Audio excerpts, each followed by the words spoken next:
Welcome to our last Head Start music class, boys and girls. It's been a fun few weeks with you exploring the world of music and instruments and learning about all the different kinds. Today we're going to warm up with our scarf songs again, like always. And then we're going to talk about some new percussion instruments. Remember the very first week of music class, I showed you a whole bunch of different kind of percussion instruments. Today we are going to continue that, and I'm going to show you even more. There's lots and lots of percussion instruments, and we'll talk about why they're called percussion instruments also.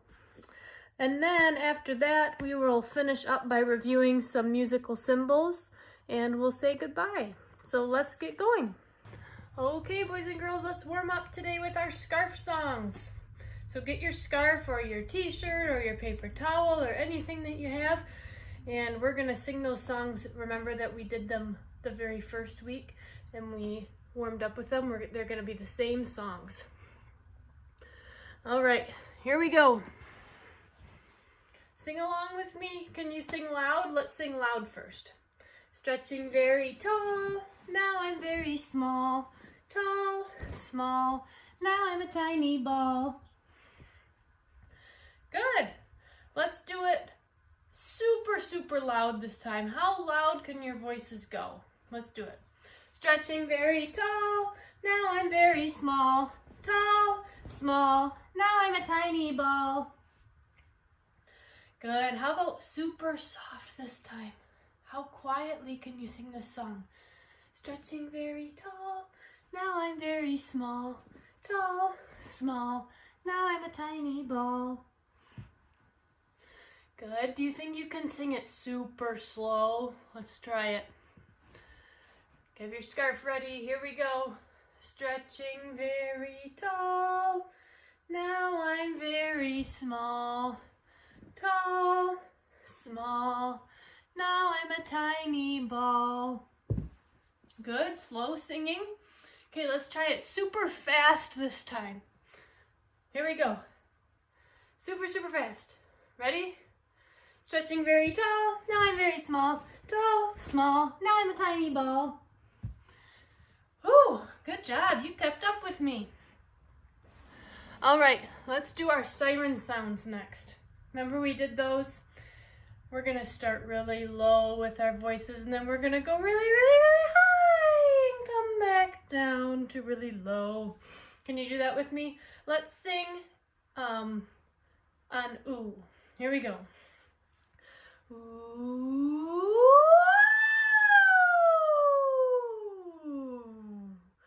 Good. Sounds like a siren. Okay, take your scarf this time, and as we go up, I want you to raise your scarf in the air, and as we come back down, I want you to lower your scarf back down. All right, let's try it. Ooh.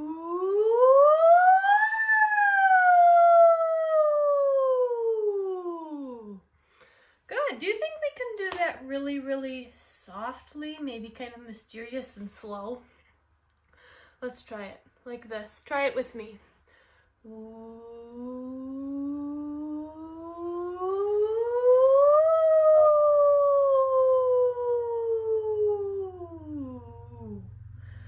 Good. I almost ran out of breath. Did you? Let's try it again. Take a deep, deep breath. Big, big breath so we can make it all the way through.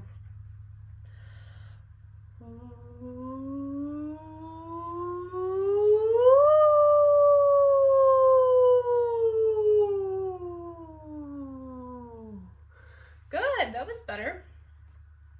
Okay, let's try our siren super fast and super loud.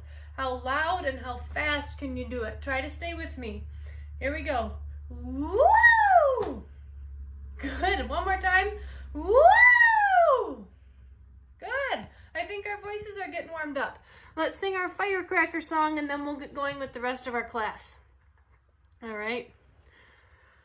Here we go. Firecracker, firecracker, what do? You burst and you pop till you just can't stop. Good. Let's sing it really loud this time, as loud as you can. Here we go. Firecracker, firecracker, what do? You burst and you pop till you just can't stop. Good. How about we sing it fast this time? Firecracker, firecracker, what do? You burst and you pop till you just can't stop. Good, now let's do it quiet. Firecracker, firecracker, what do? You burst and you pop till you just can't stop. Good, I think that song needs to go super loud this time. How loud can we sing? Firecrackers are pretty loud, so I think we need to sing the firecracker song loud. Here we go. Firecracker, firecracker, what do? You burst and you pop till you just can't stop. All right, very good, boys and girls. Let's get on with the rest of our class today. All right, boys and girls, I am surrounded by tons of percussion instruments here. Well, all of them are percussion except one, the first one. Do you know what this is? It looks a lot like a guitar, doesn't it? But it's kind of small. It's pretty small to be a guitar. Guitars are usually a lot bigger. This is called a ukulele. Can you say that? Ukulele. A ukulele is originally from Hawaii. And it sounds a little bit like a guitar, but it has a unique pitch set. Let's listen.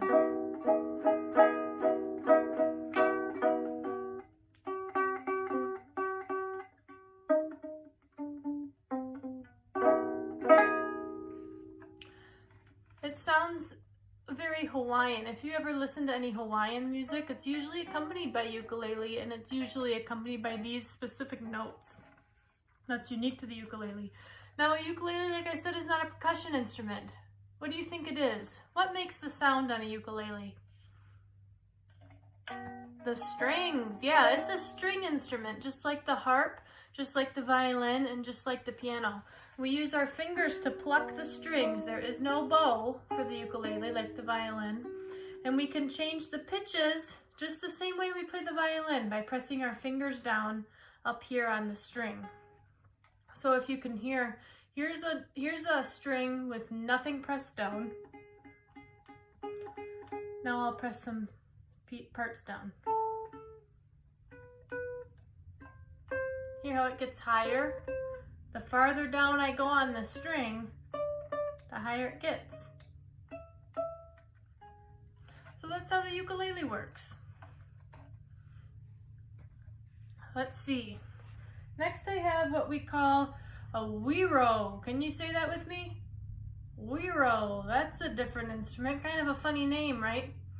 A lot of them look like a fish. Do you see it has a little mouth here and kind of a nose? And up here it's got painted some fins on it. A lot of whiros are painted like fish. Now on the back of the whiro, there's two holes. Those are for your fingers. Your fingers go in there to hold it while you play it.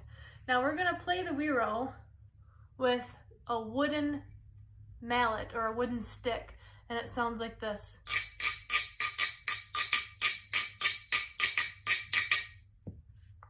We just brush it back and forth, and we can play different rhythms. Now this and all of the rest of our instruments today are called percussion instruments. We call them percussion because we have to do something to it to make it sound. We don't have to blow through it, we don't have to pluck a string. We have to physically hit the item in order to make sound. And we can hit it in different ways, right? On the whiro, we kind of slide our mallet across it to make that noise. It's because all of these ridges on here allow the wooden mallet to hit it at different times, so it makes that kind of rumbly sound because of those ridges. So that is the whiro. Next, we have the maracas. I'm sure you've heard of maracas before. Sometimes they're a lot more colorful than these, but mine are just black. And they work a lot like egg shakers, like our egg shakers that we made at home, only maracas have handles. So we can do the same thing, just shake them back and forth. We can try our rhythms with it. Remember, 1, 2, 1, 2, 3.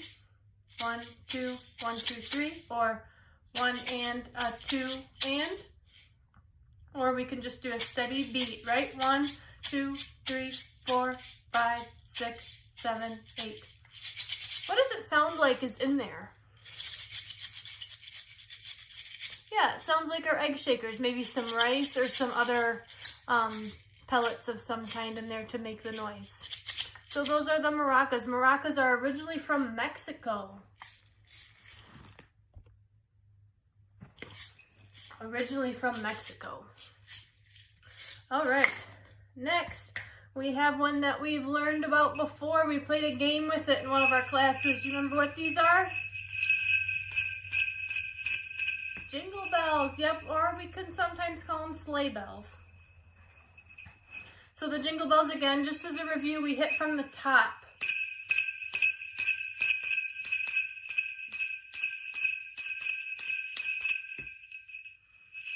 So that's just a review, sleigh bells. Next, this is a unique one. This is not a very common percussion instrument. This is called the GoGo.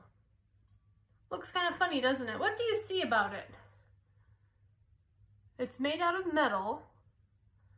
It's got two little bell-like things on the end, but there's no bells in them. When I shake it, nothing happens. Like our hand bells, remember when I shook those, they made a sound. When we shake our jingle bells, they make a sound. But these bells don't have anything in them. Instead, we have to hit, I'm going to use the wooden mallet again. We have to hit the bells with our mallet.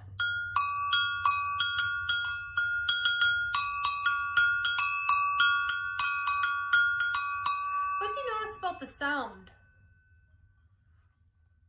They're two different pitches, right? The top one is a little bit higher, a little bit tinnier, and the bottom one is a little bit lower. High, low, high, low. So this is how we hold the GoGo. See, this is the handle over here. It has a piece of metal that connects the two bells. We hold it right there. And then we can use our other hand with the wooden mallet to play the bells.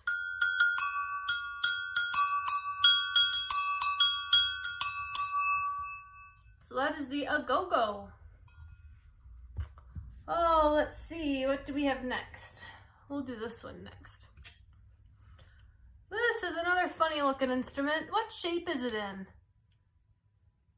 Kind of like a triangle, right? Remember our very first week we talked about a percussion instrument that was actually called the triangle? It was just a metal rod shaped in the shape of a triangle and we struck it. This is nothing like a triangle, the instrument, but it is in the same shape, right? This one sounds like this. It's pretty loud, right? Kind of obnoxious. What does it sound like? Has a pretty unique sound, doesn't it? I'll get a little bit closer here and show you how it works. So, I have this handle here, and when I turn it, see all these ridges on this wheel in the center? When I turn it, it makes these wooden pieces move back and forth and create that clicking sound. So the faster I go, the louder and faster it gets.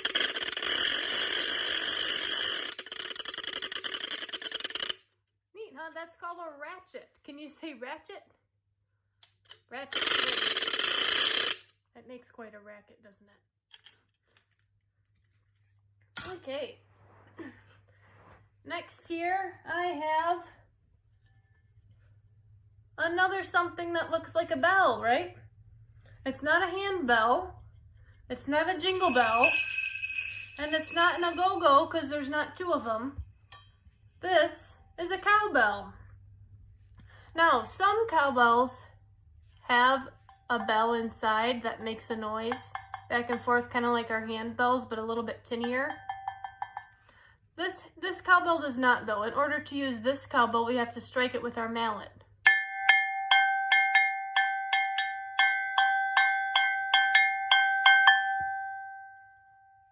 Pretty easy.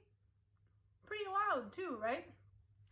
This instrument is modeled after, if you've ever seen on a farm, cows out in the pasture, they usually have a bell around their neck, and it's usually a cowbell. It's usually wrapped around their neck, just the bell part, just the black part, and it has a bell inside so that the farmer knows where the cows are. He can hear them from a ways away. So the music world took a cowbell and adapted it to make a percussion instrument. Cool. Next, we have a cabasa. A cabasa is a fun instrument. It kind of works like a shaker, kind of like a maraca. We can shake the cabasa. And it kind of sounds the same, maybe a little bit softer. What do you think makes the sound in the cabasa? There's nothing inside like the maraca, no rice or anything like our egg shakers. Instead, when we shake the cabasa, it's all these metal beads right here that make the noise when we shake them back and forth. Now I can play the cabasa. I can play a steady beat. I can play it into my hand to make an accent. Listen.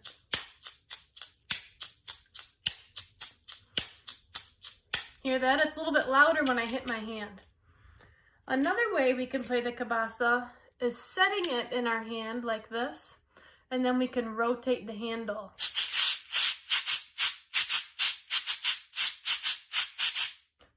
So that was the cabasa. And our next instrument looks like this. You might have seen one of these before. You might know it as a xylophone, which is a correct name for it. A xylophone, though, typically has pieces here made of wood that you strike. This instead is called a Glockenspiel because the pieces that we strike are made of metal. So when I strike it with my mallet, you can hear it sounds a little bit more tinny than a xylophone might. And again, so the big pieces down here sound really low, right? Compared to the tiny pieces up here, sound really high. That's the same that you might have noticed in our brass instruments. Or maybe remember the trombone was really big and it made low sounds, where the trumpet was a little bit smaller and it made higher sounds. So again, smaller pieces make higher sounds and bigger pieces make lower sounds. So that is the Glockenspiel, very similar to a xylophone. It's just different because of what the pieces are made out of. Glockenspiels are metal, xylophones are wood. And our final instrument today is this red drum. Now, we talked about drums the very first week. A lot of those drums were made of wood with a piece of skin stretched over the top that left a hollow part on the inside to make the sound. Now, this drum is a little bit different. It's made all out of metal. We call it a steel drum, and you'll notice it makes a little bit different sound.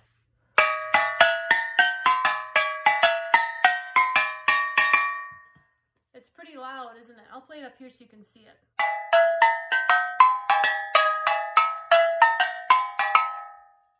This drum is originated from the Caribbean, which is down south, kind of Florida, between the US and South America, kind of near the Gulf of Mexico, over in there. The Caribbean is a lot of little islands, and this drum originates from there.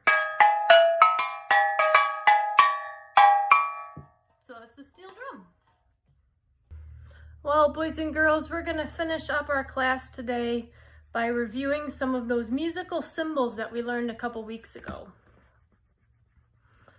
So let's review our first one. It looks like this. Who remembers what this was called? It starts with a T. Remember, it sounds like trouble, but we say treble. It's pronounced treble. This is the treble clef. Do you remember what the treble clef represents?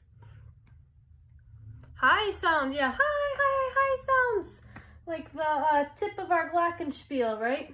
The high end of our Glockenspiel here. The treble clef would represent those types of sounds. I'll write that on here. High sounds. Treble clef, high sounds. There we go. How about this one? Who remembers what this one is called? bass. It is the bass clef. And the bass clef represents what kind of sounds? Low sounds, good. Low sounds like the trombone or the low end of our Glockenspiel, right? All right, also today, I'm going to show you something new. Let me erase our treble clef here. That was just for review. I'm going to draw a note here. That is a music note. Does anybody know what kind of note this is called? It has a special name. It starts with a Q. It's called a quarter note. Quarter note. A quarter note gets one count. So for instance, if I were to draw 4 quarter notes all in a row, that would be the same as us shaking our egg shakers 4 times. Remember doing that in our games? 1, 2, 3, 4. That's 4 quarter notes. So you already know how to play music. You can play 4 quarter notes in a row. You know what? Let's try it. If you have your egg shaker near you, go ahead and grab that out. I'm going to use my jingle bells here. So here's our 4 quarter notes, and I'm going to play 4 quarter notes. Can you shake your egg shaker with me? Here we go. 1, 2, 3, 4. That's it. We just played that. We just played that music. Let's do it again. 1, 2, 3, 4. Excellent. Very good. So these are called what? Quarter notes. Quarter notes get 1 count. All right, well, boys and girls, we have certainly learned a lot over these 5 weeks of music classes. We've been introduced to tons of different instruments, and I hope that you are inspired and excited to play these instruments when you get a little bit older in school. So I've had a great time with you, and I hope you have too, and we hope to see you soon. Bye!